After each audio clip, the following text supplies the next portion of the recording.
जैसा कि आप ये न्यूज़ देख रहे हैं, मोदी सरकार ने महिलाओं के लिए एक नई स्कीम शुरू की है। इस योजना का नाम है सुभद्रा योजना।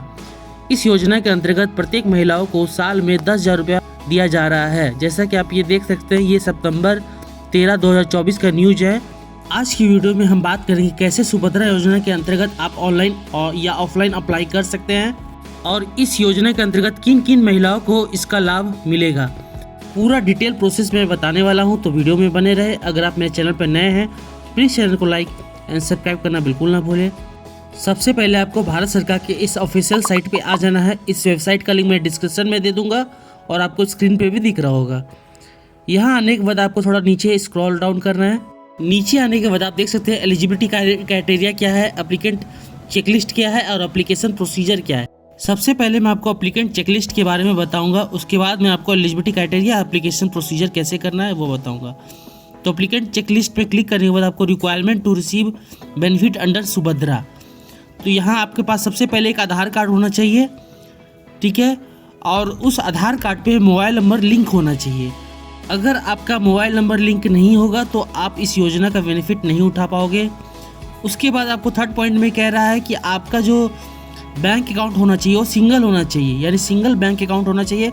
जॉइंट बैंक अकाउंट अप्लीकेबल नहीं होगा और जो बैंक अकाउंट है वो डीबीटी एनेबल होना चाहिए।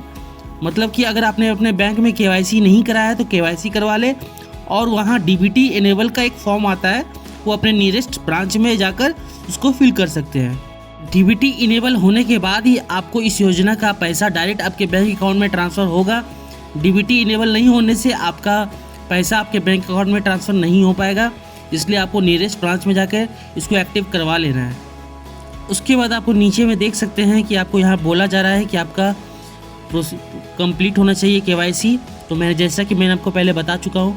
और आप सबसे लास्ट में देख सकते हैं कि आपको 10,000 का बेनिफिट हर साल सुभद्रा योजना के अंतर्गत प्रत्येक महिलाओं को मिलेगा। अब यहाँ से बैक आ जाएंगे। अब आपको एप्लीकेशन प्रोसीजर यानी आपको आवेदन कैसे करना है उसके बारे में आपको बताता हूँ। तो एप्लीकेशन प्रोसीजर में सबसे पहला है कि इसमें जो है सबसे पहला पॉइंट में कहा जा रहा है कि इस योजना का लाभ है वो सिर्फ महिलाओं के लिए ही है, ठीक है। और सेकेंड नंबर पॉइंट में कहा जा रहा है कि जो एप्लीकेशन प्रोसीजर है वो ऑफलाइन भी होगा और ऑनलाइन भी होगा। अब मैं आपको बताता हूँ कि ऑनलाइन कैसे होगा और ऑफलाइन कैसे होगा। तो थर्ड नंबर पॉइंट में कहा गया है जो ऑफलाइन प्रक्रिया है उसका जो फॉर्म है वो आपको अपने नियरेस्ट CSC सेंटर में अवेलेबल होगा फ्री ऑफ कॉस्ट, यानी इसके लिए आपको किसी भी तरह का शुल्क या पैसे देने की ज़रूरत नहीं है। या फिर अपने आंगनबाड़ी या नियरेस्ट अपने पंचायत ऑफिस में जाकर इस फॉर्म को कलेक्ट कर सकते हैं और इस फॉर्म को अपना स्टेप बाय स्टेप फिल करके आप अपने नियरेस्ट पंचायत ऑफिस में जाकर इसे जमा कर सकते हैं अपने मुखिया के थ्रू या फिर अपने वार्ड मेंबर के थ्रू। अगर आपके नियरेस्ट में आंगनवाड़ी सेंटर है तो वहाँ भी जाकर आप इस फॉर्म को जमा कर सकते हैं ऑफलाइन के थ्रू। और ऑनलाइन के थ्रू आपको इसी पोर्टल पे जाकर, ऑनलाइन की सुविधा अभी उपलब्ध नहीं हुई है लेकिन जल्द ही ऑनलाइन की सुविधा इसी पोर्टल पे कहा गया है कि उपलब्ध कर दी जाएगी। उसके बाद आपको चौथे पॉइंट में कहा गया है कि इस फॉर्म को फिल करके आप अपने नियरेस्ट सेवा केंद्र या कॉमन सर्विस सेंटर यानी CSC सेंटर में जाकर इस फॉर्म को जमा कर सकते हैं। इस फॉर्म के साथ में आपको कुछ डॉक्यूमेंट भी अटैच करने होंगे, जैसा कि पहला सबसे इम्पोर्टेंट डॉक्यूमेंट होता है आधार कार्ड। तो 5वें नंबर पॉइंट पे कहा गया है कि आपको अपने आधार कार्ड के थ्रू ही पूरा डिटेल फिल करना है, क्योंकि आपके आधार कार्ड को ही फाइनल डाटा माना जाएगा। अगर कुछ भी तरह की गलती होती है तो आपके फॉर्म को रिजेक्ट भी कर दिया जाएगा।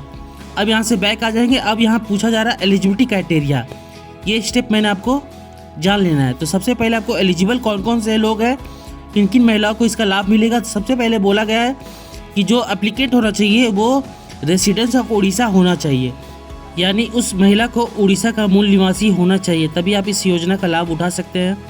Second number B number point पे कहा गया है कि उस महिला का जो इनकम है वो 2.5 लाख से ज़्यादा नहीं होना चाहिए। उसकी फैमिली इनकम, यानी आप उसकी फैमिली इनकम अगर 2.5 लाख से ज़्यादा है तो इस योजना का लाभ वो नहीं उठा सकती। सबसे इम्पोर्टेंट बात है कि उस महिला की जो एज होनी चाहिए वो 21 साल से ज़्यादा, 21 साल या 21 साल से ज़्यादा होनी चाहिए और 60 साल से कम होनी चाहिए, ठीक है। तो 21 साल से लेकर 60 साल वाले महिलाओं को ही इस योजना का लाभ मिलेगा। उसके बाद आपको ई नंबर पॉइंट पे कहा गया है कि आपको उस महिला को 10,000 रुपया पर ईयर आपको प्रोवाइड किया जाएगा। जैसा कि आप देख सकते हैं 10,000 रुपये पर साल उस महिला को उसके अकाउंट में ट्रांसफ़र किए जाएंगे। और ये योजना 5 साल के लिए लागू होगी, यानी आप 5 साल में पूरे 50,000 रुपया आपके बैंक अकाउंट में ट्रांसफ़र किए जाएंगे। ठीक है, बाकी पॉइंट इतने इंपॉर्टेंट नहीं है तो मैं आपको नहीं बता रहा हूँ। हाँ, ध्यान रहे कि आपको इनएलिजिबल कौन कौन से लोग हैं, तो आप ये लिस्ट पढ़ सकते हैं, बट मैं आपको शॉर्ट में बता देता हूँ। जो इनकम टैक्स जिस महिला का फिल होता है वो आपको इसमें एलिजिबल हो जाएंगे। ठीक है, जिसके फैमिली में कोई भी सेंट्रल गवर्नमेंट या स्टेट गवर्नमेंट में कर्मचारी है वो महिला भी एलिजिबल हो जाएगी। तो बहुत सारे पॉइंट है, आप चाहे तो देख सकते हैं। नेक्स्ट वीडियो में मैं ये बताऊंगा कि आपको ऑफलाइन फॉर्म भरना कैसे है सुभद्रा योजना के अंतर्गत, और उस फॉर्म के साथ में आपको किन किन डॉक्यूमेंट की ज़रूरत पड़ेगी और किन किन डॉक्यूमेंट को आपको उस फॉर्म के साथ फिलअप करके आपको अपने नियरेस्ट पंचायत ऑफिस या ब्लॉक में आपको सबमिट करना है।